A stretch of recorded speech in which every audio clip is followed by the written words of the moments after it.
믿사오며 예수님의 이름으로 간절히 기도드리옵나이다. 아멘. 이 시간 우리에게 주시는 하나님의 말씀은 신약성경 골로새서 4장 2절에서 4절까지의 말씀을 우리 한 절씩 교독합니다. 골로새서 4장 2절에서 4절까지의 말씀을 우리 한 절씩 교독합니다.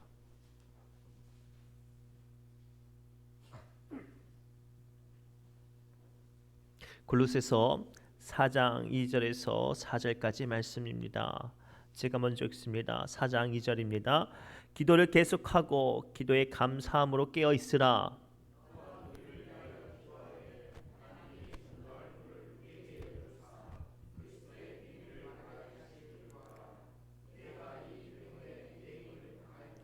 그리하면 내가 마땅히 할 말로써 이 비밀을 나타내리라. 아멘. 우리 옆 사람 이렇게 축복할까요? 기도로 승리합시다라고 축복합시다. 기도로 승리하시기 바랍니다. 기도로 승리하시기 바랍니다. 여러분들은 어쩔 때 기도하세요? 아플 때 기도하신가요? 필요할 때에 기도하세요? 돈 없으면 기도하십니까? 오늘 말씀은 우리에게 뭐라고 말씀하시냐면 늘 기도하라고 말씀하세요. 기도는 생명줄입니다. 가난아이가 자기의 필요한 것을 어떻게 부모에게 구하죠? 엄마 아빠를 외치지 않아요. 가난아이는 구체적으로 말할 수 없고 구체적인 언어가 아닐지라도 자기의 약함과 자기의 배고픔과 자기의 필요를 울음과 칭얼거림으로 표현을 해요. 그리고 그 울음과 칭얼거림을 들은 부모는 그 아이의 필요와 약함을 도와주죠. 어린 아이에게 울음과 칭얼거림은 그 아이에게 생명줄이에요. 그렇죠. 울지 않고 칭얼거리지 않으면 자기의 약함을 그리고 자기의 필요를 해결받지 못하기 때문이죠. 기도도 이와 같습니다. 우리의 힘으로 해결할 수 없는 문제와 도움을 바라는 이 상황 가운데 우리는 부모 되신 하나님께 기도로 그것을 구하는 거예요. 기도는 우리의 생명줄인 줄 믿습니다. 중요한 것은 그 기도를 통해서 하나님께서 우리의 약함을 해결되게 하시고 소망이 응답받게 해주시며 생명을 얻게 하시고 강건케 하신다는 사실입니다. 이처럼 하나님의 능력이 내 능력이 되는 비결이 기도입니다. 기도는 만사를 바꾸는 힘이 있습니다. 기도는 힘겨운 노동이 아니라 하나님과의 대화하는 깊은 시간입니다. 시간의 길이가 아니라 기도의 깊이가 기도의 위력이 되는 줄 믿습니다. 기도하는 나라, 기도하는 교회, 기도하는 개인이 부흥하고 강건해집니다. 하나님께서 오늘 우리에게 절대적으로 기도를 요구하고 계세요. 삶이 바쁘고 약함이 있다면 특별한 소망이 있을 때 우리는 기도하는 교회, 기도하는 성도가 되어야 할 줄 믿습니다. 그래서 오늘 본문 말씀은 우리에게 항상 힘써서 깨어 있으면서 기도하라고 말씀하세요. 그리고 성도들 위해서 중보 기도하라고 말씀하시죠. 오늘 말씀을 통해서 우리 기도로 임하는 하나님의 은혜를 발견하시기 바랍니다. 첫째가 이거예요. 기도는 항상 하는 거예요. 뭐라고요? 기도는 항상 하는 겁니다. 우리 2절 말씀 함께 읽겠습니다. 시작. 기도를 계속하고 기도에 감사함으로 깨어 있으라. 아멘. 사람은 생명을 유지하기 위해서 끊임없이 살아 있음을 증명해야 돼요. 그러기 위해서는 먼저 숨을 쉬어야 하고요. 그리고 물을 마시고 음식을 먹어야 합니다.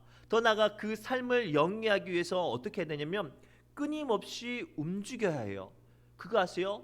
숨을 쉬고 먹고 마실지라도 움직이지 않으면 그 몸이 썩어요.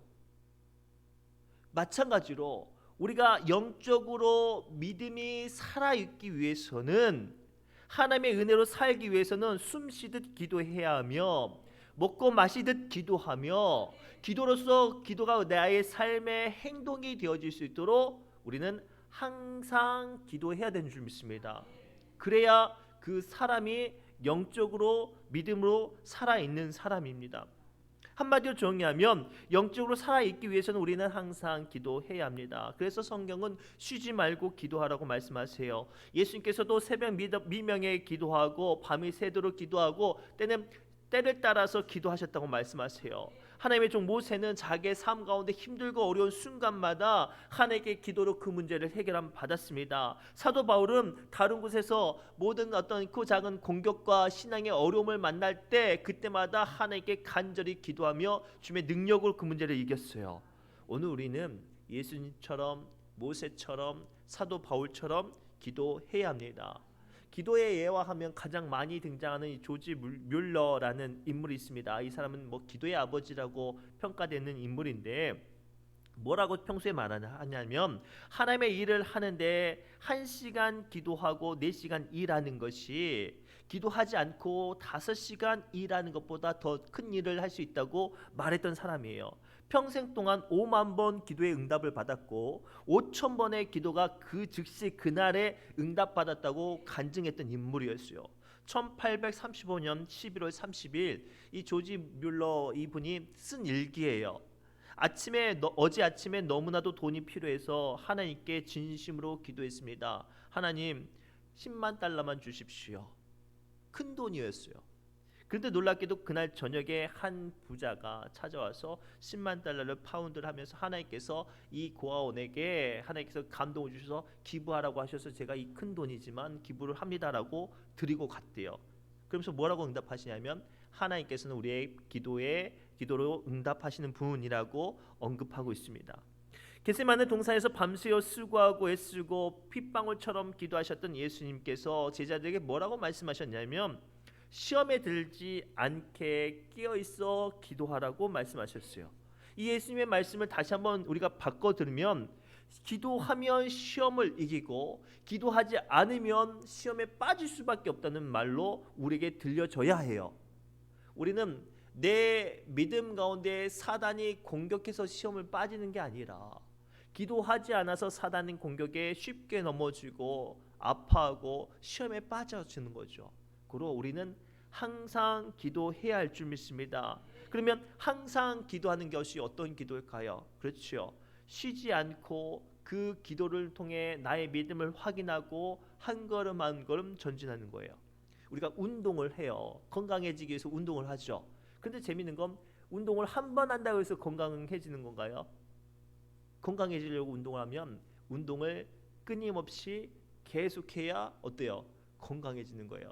제가 개인적으로 제 이야기를 하겠습니다. 제가 이제 당화혈색소 저도 처음 들어봤는데 그게 수치가 수술 끝나고 9가 나왔어요. 그래서 꽤 높게 나와가지고 뭐 이제 뭐 인슐린을 맞네 안 맞네 이제 막 이렇게 의사 선생님이 겁을 많이 해줬어요. 그래서 제가 작정하고 지난 한 달 동안 막 걸었어요. 운동했어요. 그리고 어제 병원을 갔더니 의사 선생님이 깜짝 놀라면서 이게 6.5까지 떨어졌다고 열심히 자기 관리를 하셨나 보다고 이렇게 물어보시더라고요. 그래서 제가 그랬어요. 정말로 열심히 운동했다고. 그래요. 제가 하루 잠깐 했으면 이게 제 마음과 제 어떤 형편을 바꿀 수 없었을 거예요. 그렇죠? 근데 매일매일 두려워하는 마음으로 열심히 운동했더니 어때요? 내 안에 있는 것이 나도 모르게 바꿔진 거예요. 기도가 그래요. 내 여건과 환경과 상황은 내가 아무리 봐도 바뀔 것 같지 않아요. 그렇죠? 근데 놀랍게 우리가 매일매일 쉬지 않고 감사함으로 기도하면 하나님께서 우리의 속사람을 바꿔주시고 우리의 기도 가운데 우리의 삶을 바꿔주실 줄 믿습니다. 고로 항상 기도하시기 바랍니다. 두 번째는 우리는 기도에 대해서 분명히 알아야 돼요. 기도는 감사함으로 구하는 거예요. 우리 2절 말씀 다시 한번 읽겠습니다. 2절 말씀입니다. 시작. 기도를 계속하고 기도에 감사함으로 깨어 있어라. 아멘. 오늘 말씀을 통해서 하나님께서 우리에게 뭐라고 말씀하시냐면 기도를 계속하되 그 기도를 감사함으로 하라고 말씀하세요. 사랑하는 성도들, 우리가 이 말씀을 분명히 냉정하게 받아들여야 해요. 기도는 단지 우리의 필요를 따라 하나님께 요구하는 것이 아니에요. 사실 엄밀히 말하면 하나님께서 우리의 요구 순간순간마다 들어줄 의무는 없어요. 그럼에도 불구하고 왜 하나님께서 우리의 기도를 들어주시고 응답하시냐면 나를 사랑하시고 나를 향한 은혜를 주시기 위해 내 기도 가운데 응답하셔요. 그렇다면 우리는 우리의 기도가 하나님께 주권이 있음을 알고 감사함으로 아뢰야 해요. 감사가 빠진 기도는 원망이요 아우성에 불과함으로 하나님 앞에 상달되지 못해요. 도리어 그 기도는 하나님께 도전하는 거지요. 이스라엘 백성들이 광야에서 생활하던 때에 하나님께서 그들을 불과 구름 기둥으로 인도해 주셨어요. 매일매일 만나라는 것을 그들의 조상도 알지도 못하고 보지도 못하고 경험하지도 못했던 그 만나를 그들에게 매일매일 주셔서 먹고 살게 하셨어요. 목마르다고 하니까 단단한 반석을 깨뜨려서 그들에게 생명수를 마시게 했어요. 그럼 감사해야 되잖아요. 그런데 이 못된 이스라엘 백성들이 무슨 말을 하냐면, 야, 우리가 애굽에 있었을 때 원 없이 고기 먹었는데 지금 없는 것을 가지고 구하면서 불평했어요. 하나님을 원망했죠. 그 이야기 들은 모세가 얼마나 속상해요. 그래서 하나님께 가서 기도했어요. 하나님, 제가 저들을 이렇게 수고로 돌보는데 제가 없는 것을 어떻게 줍니까? 저 밑 빠진 독처럼 원망하고 불평한 저 입술들 어떻게 내가 치웁니까? 내가 하나님입니까? 라고 울면서 탄식할 때 하나님께서 민수기 말씀을 통해서 그들에게 뭐라고 응답하시냐면, 민수기 11장 18절부터 20절 말씀이에요. 우리 천천히 한번 읽어볼까요? 시작. 또 백성에게 이르기를 너희의 몸을 거룩하게 하여 내일 고기 먹기를 기다리라. 너희가 울며 이르기를 누가 우리에게 고기를 주어 먹게 하랴. 애굽에 있을 때가 우리에게 좋았다 하는 말이 여호와께 들렸으므로 여호와께서 너희에게 고기를 주어 먹게 하실 것이라. 하루나 이틀이나 닷새나 열흘이나 20날만 먹을 뿐만 아니라 냄새도 싫어하기까지 한 달 동안 먹게 하시리니. 아멘. 이스라엘 백성들이 불평했더니 하나님께서 나 먹으라고 줬는데 하루, 이틀, 닷새, 열흘이 아니라 언제까지요? 한 달 내내 고기만 먹게 하셨대요. 그리고 그 냄새가 어떻게 되게 코까지 차게 넘치게끔 아주 역겨울 정도로 고기만 먹게 하셨대요. 그게 응답일까요? 책망일까요? 그렇죠. 책망이겠죠. 그 하나님의 책망을 받은 이스라엘 백성들이 앞으로 그런 기도를 했을까요? 안 했을까요? 안 했겠죠. 저도 가끔가다 시금치를 보면 재밌는 생각이 나요. 우리 이 지역 시금치가 참 맛있죠. 그래서 저도 시금치를 참 좋아하는데 한 번은 저희 아내에게 전화가 왔어요. 사모님, 시금치가 있는데 가서 캐 가셔요. 그래서 제가 저희 아내가 물어보더라고요. 나 갔다 와도 돼? 좋아하니까 그래, 갔다 와. 그래서 나 맛있는 나물 좀 해주세요 했더니 저는 제가 생각하는 건 한 요만큼이었는데 이만한 포대자루를 들고 왔어요. 일주일 내내 시금치를 먹었습니다. 국도 시금치, 반찬도 시금치. 그래서 제가 시금치 좋아한다는 말이지는 안 하려고요. 사랑하는 성도 여러분, 감사가 빠진 기도는 원망이에요. 감사가 빠진 기도는 아우성에 불과합니다. 그것은 응답이 받아도 은혜가 되지 않을 뿐만 아니라 응답을 받아도 나의 영혼과 나의 심장을 찌르는 책망으로 변질될 수밖에 없어요. 사랑하는 성도 여러분, 고로 욕심이 또는 삶의 연약한 것들이 여러분들의 욕망을 움켜잡고 발목을 붙잡을 때 중요한 거예요. 감사로 기도를 시작하시기 바랍니다. 그럴 때 그 감사로 시작되는 기도를 말미암아 하나님께서 우리를 자유케 하시고 하나님의 능력과 은혜를 부어주실 줄 믿습니다. 그래서 시편 50편 23절에 하나님은 다음과 같이 우리에게 말씀하세요. 시작. 감사로 제사를 드리는 자가 나를 영화롭게 하나니 그의 행위를 옳게 하는 자에게 내가 하나님의 구원을 보이리라. 아멘. 오늘 하나님께서 감사로 기도하는 사람에게 뭐를 보여주신다고 말씀하세요? 구원을 보여주신다고 말씀하세요. 아무리 세상의 공격과 아무리 세상의 욕망이 나의 믿음과 나의 기도의 발목을 잡아도 감사로 기도하는 사람은 그 안에 자유와 은혜와 기쁨을 주실 줄 믿습니다. 바울과 실라가 전도하다가 억울하게 누명을 씌워서 감옥에 갇혔어요. 흠신 두들겨 맞고 감옥에 갇혔어요. 손과 발이 다 묶이고 차고 막 묶이고 그들을 감옥에 갇혔어요. 원망하고 불평할 법도 하잖아요. 하나님 탄식할 법도 하잖아요. 그런데 그들이 뭐를 했냐면 감사하고 찬양하고 기도했어요. 그 순간 하나님께서 그 감옥을 뒤흔드시죠. 왜요? 바울과 실라를 마음을 풀어주고 몸을 풀어주고 그들의 심령의 은혜로 풀어주려고. 그리고 그 순간 바울과 실라는 무엇을 경험했을까요? 그렇죠. 자신의 기도 가운데 응답하시는 하나님을 경험했습니다. 그리고 사랑하는 성도 여러분, 우리는 우리의 기도가 감사로 하나님께 아뢰 수 있도록 이 시간도 영적으로 깨어서 기도하시기 바랍니다. 마지막으로 우리의 기도의 마지막으로 흘려갈 가장 중요한 핵심은 중보 기도가 되어야 해요. 우리 3절 말씀 함께 읽겠습니다. 우리 본문 말씀 3절 말씀을 함께 읽겠습니다. 골로새서 4장 3절 말씀입니다. 시작.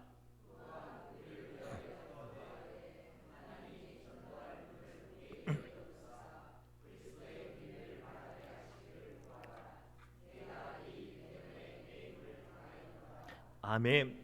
오늘 사도 바울은 항상 기도하고 그리고 감사함으로 깨어 있으라라고 쭉 기도하는데 갑자기 뜬금없이 뭐라고 말하냐면 전도의 문이 열려져서 중보 기도를 하라고 요구하세요. 왜냐하면 기도는 성숙한 기도는 그리고 기도가 흘러가는 가장 마지막 종착점은 자신을 위한 기도에서 끝나는 것이 아니라 중보 기도로 끝나는 것인 줄 믿습니다. 우리의 기도의 비밀의 궁극적인 방향은 중보 기도로 하나님의 능력을 여는 데 있습니다. 자신의 복만을 기도했던 아브라함이 나중에 어떻게 기도해요? 자기 조카 롯 때문에 소돔과 고모라를 위해 중보 기도하는 사람이 되었습니다.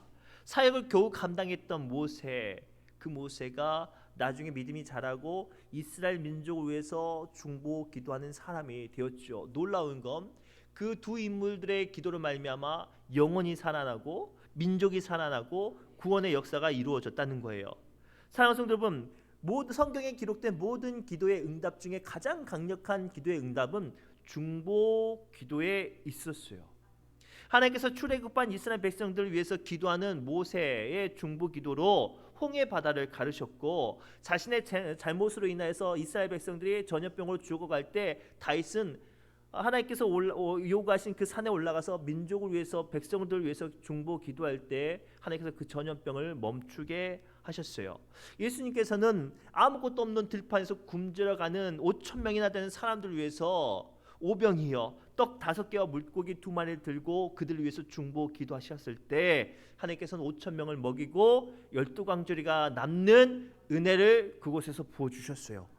사랑하는 성도 여러분, 기도는 생명줄입니다. 이 생명줄은 나만을 살리는 것이 아니라 나와 함께하는 사람들을 살리는 줄 믿습니다. 내가 기도하는 사람들을 살릴 줄 믿습니다. 그리고 우리는 이 생명의 은혜들을 위해서 중보 기도하는 사람이 되어야 합니다. 영적으로 여린 사람들 그리고 여린 자녀들을 위해서 기도하고, 그렇게 기도하듯이 남편과 아내와 가족을 위해서 중보합니다. 더 나아가 주님의 몸된 교회와 주님의 세워주신 사역자들 위해서 특별히 기도해 주시기 부탁드립니다. 제가 이 말씀을 준비하던 중에 제가 받았던 어떤 한 가지 은혜를 고백하려고 해요. 우리가 특별 새벽 기도를 월요일부터 시작을 했어요. 근데 오랜만에 기도를 한 것인지 기도가 굉장히 힘들었어요. 그날 예배도 힘들었고 막 굉장히 좀 우리가 뜨겁게 기도하기가 어려웠죠. 근데 제가 막 여기서 기도를 막 부르짖게 기도했어요. 하나님, 좀 우리가 입술들이 열려져서 기도해야 되는데, 하나님 정말 은혜의 첫 시간인데 뜨겁게 지금부터 문을 열어야 되는데 우리가 오랜만에 기도해서 낯설고 쑥스럽고 뻘쭘해서 중얼거리고만 있네요. 하나님, 우리가 그냥 앉아만 있다가 갈 것 같아 안타깝습니다라고 혼자 기도하는데 저기 뒤쪽에서 막 기도하는 소리가 들려요. 그 기도를 들을 때 이 부족한 종이 힘을 얻고 기도가 하나님께서 부어주신 능력과 은혜가 임하는 것을 뜨겁게 느꼈어요. 중보 기도가 그거예요. 특별히 제가 이 말씀을 통하여서 우리에게 주신 하나님의 말씀을 선포하고 그리고 중보로 선언하는 것은 부디 세워주신, 우리 교회에 세워주신 믿음의 중직자들을 위해서 기도해 주셨으면 좋겠어요. 우리 장로님들, 권사님들, 집사님들 위해서 기도해 주세요. 특별히 부족한 저를 위해서 기도해 주세요. 그러면 우리들이 감당하는 그 작은 모든 일들 가운데 하나님의 역사가 임하고 그 크고 무거운 일들을 감당하는 사명자가 그 사역의 자리에서 승리할 줄 믿습니다. 모세가 이스라엘 민족을 이끌고 아말렉과 전쟁할 때 이길 수 없는 그 상황 가운데 그가 아론과 훌의 중보 기도를 통해서 이스라엘 민족이 이길 수 있는 기도를 모세가 감당했어요. 사도 바울이 능력의 사도가 되었던 것은 그가 똑똑해서가 아니라 사도 바울을 파송했던 에베소 교회와 수많은 믿음의 중보자가 사도 바울을 위해서 기도했기 때문에 사도 바울이 능력의 사람이 되었습니다. 중보 기도가 없으면 아무리 능력 있는 사람도 사역자도 지치고 힘들고 연약해질 수밖에 없어요. 우리 예수님도 십자가 고난을 지시기 전에 얼마나 마음이 힘들었는지 겟세마네 동산에서 기도하실 때 얼마나 마음이 힘들었는지 제자들에게 이렇게 부탁하시죠. 나를 위해서 좀 깨어서 기도하라고. 그런데 안타깝게도 제자들은 예수님을 위해서 깨어서 기도하지 않았어요. 그래서 예수님은 땀방울이 핏방울 되도록 몸부림치며 기도하고 겨우겨우 십자가 앞에 나갔죠. 오늘 우리는 고난주간을 맞이하며 나를 위해 혹은 교회를 위해서 수고하고 애쓰는 우리 믿음의 중직자들이 겟세마네에서 혼자 기도하는 예수님처럼 내버려두는 그런 믿음의 동역자가 되지 않았으면 좋겠어요. 나를 위해 깨어서 기도해 주십시오라고 그 음성이 여러분들에게 들려주셔서 부족한 목사와 우리 세움받은 우리 귀한 장로님들과 권사님들과 집사님들 위해서 기도해 주실 때 저분들의 사역이 승리할 줄 믿습니다. 우리 교회가 승리할 줄 믿습니다. 또 하나님께서 주신 놀라운 은혜가 우리 교회 위에 부어질 줄 믿습니다. 말씀을 맺겠습니다. 간절히 기도할 때 능력이 나타납니다. 엘리야 시대에 3년 6개월 동안 그 심한 가뭄이 들었는데 비가 내릴 수 있었던 것은 엘리야가 간절히 기도했기 때문입니다. 성경 우리가 구하여도 얻지 못하는 것은 구하지 않기 때문이라고 말씀하고 계세요. 기도는 생명줄입니다. 힘써서 구하고 기도하는 우리에게 예수님은 다음과 같이 말씀하세요. 우리 함께 읽겠습니다. 마태복음 7장 7절이에요. 시작. 구하라 그리하면 너희에게 주실 것이요 찾으라 그리하면 찾아낼 것이요 문을 두드리라 그리하면 너희에게 열릴 것이니. 아멘. 이 말씀의 능력과 응답이 이 시간 기도로 생명줄을 붙잡고 나아가는 우리 모든 믿음의 권속들의 기도와 소망의 제목 위에 임하시기를 주님의 이름으로 축복합니다. 기도합니다. 하나님 이 시간 우리가 기도의 줄을 잡게 하여 주옵소서. 이 기도에 나의 생명의 줄이라고 고백하며 항상 기도하며 감사함으로 주님께 아뢰어서 나의 기도가 원망과 울부짖음이 아니라 주님께서 기뻐하시는 감사의 제목이 되어지게 해주옵시고, 특별히 우리의 기도가 흘러갈 때 나만을 위해 기도하는 것이 아니라 내가 사랑하는 이들을 위해서 기도하게 해주시고, 우리 세우신 교회와 하나님 사랑하는 목사님과 우리 장로님과 권사님과 집사님을 위해서 뜨겁게 중보 기도할 때 우리 교회가 이겨지는 놀라운 역사가 임하게 해 주옵소서. 예수님의 이름으로 간절히 기도드리옵나이다. 아멘. 우리 새노래 찬양집 166번 찬송하며 기도의 자리로